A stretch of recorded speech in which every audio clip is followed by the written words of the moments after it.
The Book of Enoch is an ancient Jewish apocalyptic text traditionally attributed to Enoch, the great-grandfather of Noah. Early Islamic traditions recognize Enoch in the figure of Idris, mentioned in the Quran. The book gained prominence during the Second Temple period, but today it remains canonical only within some Ethiopian and Eritrean churches and the Beta Israel community of Haymanot Jews, rejected by Jewish and most Christian traditions as heretical. But this text became so significant that it was referenced in the New Testament. The book reveals a cosmic battle where angels, known as the Watchers, descend to Earth, seduce human women, and father the Nephilim, giant beings who engage in violence and consume everything in their path. These fallen angels also teach forbidden knowledge like weapon making and sorcery, leading to widespread corruption.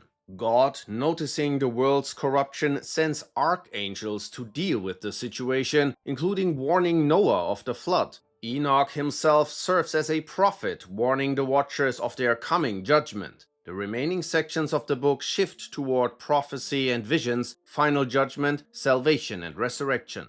The Apocalypse or Revelation of Peter is a Christian text from the 2nd century, offering one of the earliest detailed Christian accounts of heaven and hell. Influenced by Jewish apocalyptic literature and Greek philosophy of the Hellenistic period, it exists in a shorter Greek and a longer Ethiopic version. Although purportedly authored by Saint Peter, the true author remains anonymous. In the text, Peter experiences a divine vision through the risen Jesus Christ. Following the disciples' inquiries about the signs of Jesus' second coming, the narrative explores the afterlife, detailing both the heavenly rewards for the righteous and the infernal punishments for the damned, overseen by Azrael, the angel of wrath, with Uriel resurrecting the dead into new bodies for either reward or torment. Some of the punishments include blasphemers hung by their tongues, those denying justice are placed in a pit of fire, adulterous women hung by their hair over mire, men hung by their genitals nearby. Murderers are tormented by venomous creatures and worms, women who aborted their children submerged in excrement, liars having their lips cut off, wealthy who mistreated the poor pierced by stones, betrayers with their bodies on fire, their entrails eaten by a worm, those slandering or doubting God's righteousness are tormented with hot iron, disrespecters of parents repeatedly fall into a stream of fire, and sorcerers are hung on a wheel of fire.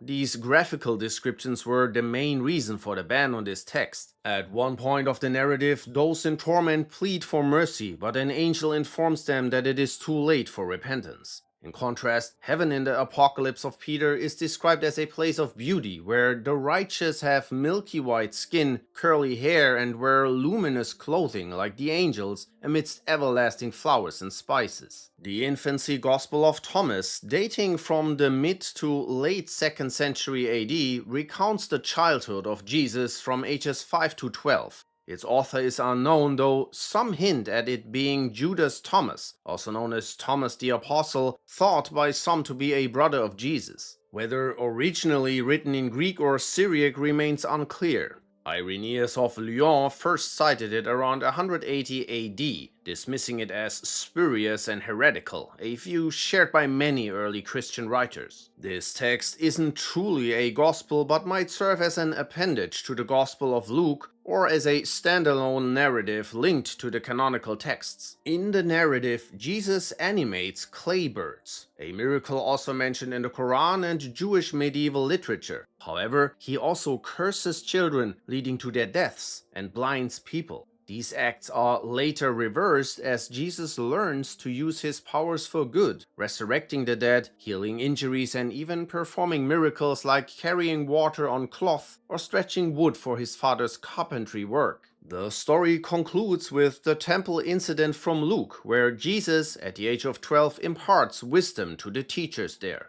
The Gospel of Barnabas is a medieval text falsely attributed to the early Christian disciple Barnabas. It survives in two manuscripts, one in Italian and one in Spanish, both from the Middle Ages. The earliest known mention of it appears in a 1634 manuscript, with a published reference in 1715. Most scholars consider it a forgery, as it dates to the 13th to 15th centuries, far too late to have been written by the real Barnabas. The text blends elements of the canonical Gospels with Islamic themes, often contradicting both the Bible and the Quran. It refers to Jesus as Christ, but denies he is the Messiah, a claim at odds with Islamic teachings. The Gospel follows Jesus' life from the Annunciation by Gabriel to his ministry and eventual crucifixion. Except here, Judas Iscariot takes his place on the cross while Jesus is rescued and taken to heaven. The Gospel also predicts the coming of Muhammad and criticizes Paul. Though it's as long as all four canonical Gospels combined, it's mostly dismissed as a medieval hoax. The Apocalypse of Adam is an ancient Scythian Gnostic text found within Codex 5 of the Nag Hammadi library, written in Coptic. Its original creation date is debated. This writing reinterprets the biblical story of Adam and Eve, where Adam shares a different account of creation with his son Seth. In this version, the biblical God is depicted as a malevolent deity who enslaved humans, portraying the Garden of Eden not as a paradise but as a prison. Adam and Eve are described as eternal angels superior to this false god.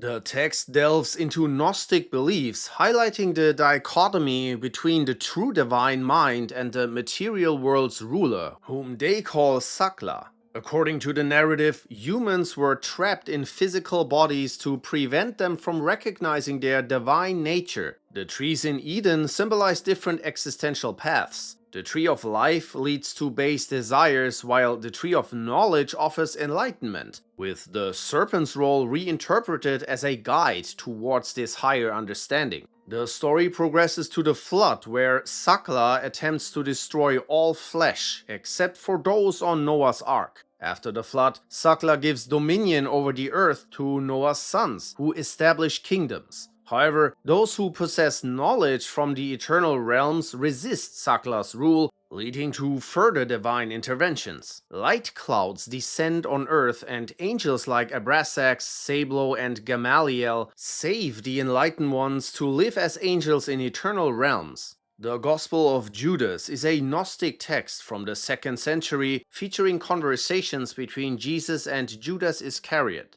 It's known only through a Coptic manuscript dated to around 280 AD, possibly from an earlier Greek original. This gospel reimagines Judas not as a mere betrayer, but as someone with unique insight into Jesus' true nature. Around 180 AD, the text was critiqued by Irenaeus, who noted its use among a Christian sect that held Judas in high regard for his understanding of Jesus' mission. According to the Gospel of Judas, he alone among Jesus' disciples grasps the Master's teachings, seeing through the physical to the spiritual. The theological content contradicts early church doctrine by depicting God as a luminous cloud of light in an imperishable realm. It introduces Adamas, the spiritual father of humanity created in God's image. The narrative explains that lower gods and angels were created at the beginning of time to rule over chaos, eventually leading to the creation of the physical Adam, which caused humanity to forget its divine origins. Jesus in this gospel is not the son of these lower gods, but of the true God, sent to reveal that salvation lies in recognizing and connecting with the divine within oneself. The other disciples are portrayed as misunderstanding Jesus, fixated on the material world and continuing practices like animal sacrifice, which the text condemns as abhorrent to true spiritual connection.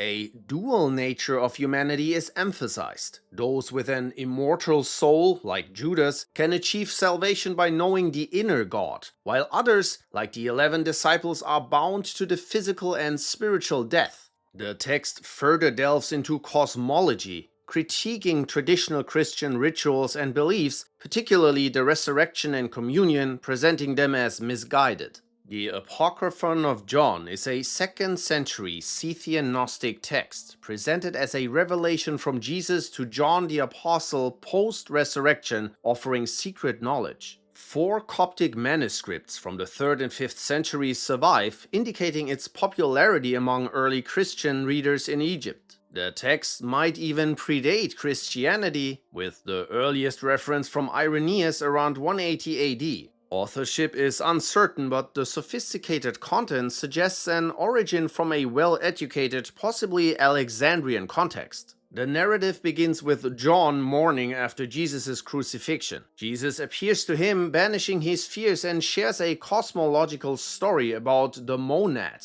the supreme, indescribable divine principle. From his thought, the monad creates Barbello, a feminine entity who is both mother and father, the first of the divine beings called eons. Through interactions between the monad and Barbello, other eons, including light, which is synonymous with Christ here, and mind are born. Sophia, another eon, acts independently, giving birth to Yaldabaoth, a malevolent, ignorant entity, the first of many demonic entities called the Archons. Yaldabaoth, unaware of the higher realm, creates more Archons and a dark, dim world, proclaiming himself its sole god. Realizing her mistake, Sophia repents, and the higher realm works to redeem her creation. Yaldabaoth, trying to imitate the divine, accidentally creates Adam, but fills him with stolen spiritual essence.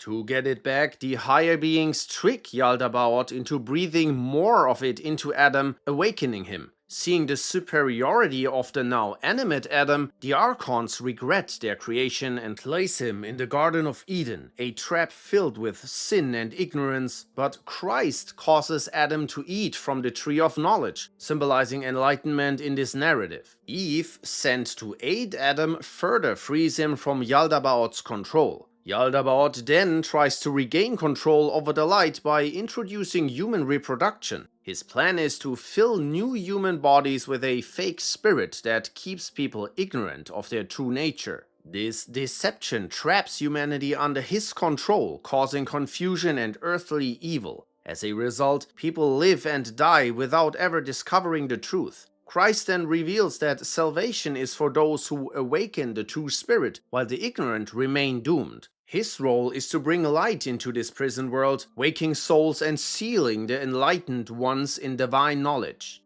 The Testament of Solomon is allegedly an autobiography of King Solomon, but actually written between the 1st and 5th centuries AD. Despite its attribution, is considered a work of later composition, possibly by an anonymous Jewish or Christian author. Unlike the biblical books of Psalms and Ecclesiastes, which Solomon is traditionally linked to, this text focuses on demonology, magic, and Solomon's control over demons with a magical ring he got from Archangel Michael. The narrative begins with Solomon addressing a laborious affliction caused by a demon named Orneus. Through the power of the magic ring, Solomon compels demons like Beelzebul to reveal their nature and malevolent actions against humanity. These demons are then forced to aid in building the Jerusalem temple with supernatural forces. The text lists 36 demons, each linked to zodiac signs, suggesting an Egyptian influence rather than purely Palestinian, with each demon associated with diseases. It describes a cosmic view where demons know the future by approaching God's throne before falling back to earth. The Testament also delves into Solomon's moral decline, attributing his fall to idolatry and lust, leading to the loss of his magical ring and divine favor. This serves as a cautionary tale against abandoning faith. The text intertwines Jewish demonology with Christian elements, with references to Jesus' authority over demons, contrasting Solomon's failures with Jesus' purity. The Testament of Solomon was never canonized due to its lack of apostolic origin or suitability for public worship, but it significantly influenced Western demonology and magical practices. The Gospel of Mary Magdalene, an apocryphal text, presents Mary as a teacher of secret teachings from Jesus, challenging early Christian norms by portraying her as a spiritual leader. Discovered in the late 19th century near Akhmim in Upper Egypt, the text was deemed heretical for suggesting that the material world is an illusion. It advocates for spiritual liberation through knowledge, hinting at reincarnation and criticizing traditional concepts of sin. Mary's role here contrasts sharply with her historical depiction as a sinner. Here, she's Jesus' confidant, possibly his wife, sharing insights into transcending the physical world. Her teachings are met with doubt by Apostle Peter, reflecting the early church's patriarchal views, yet she's defended by disciple Levi, highlighting Gnostic acknowledgement of female spiritual authority. The text delves into the soul's journey, where confronting and overcoming one's lower desires, symbolized by demons, leads to spiritual freedom. It posits a pre-Big Bang existence of pure light or divine mind. In the text, the creator of the material world is seen as an ego or force trapping souls in reincarnation, but not inherently evil.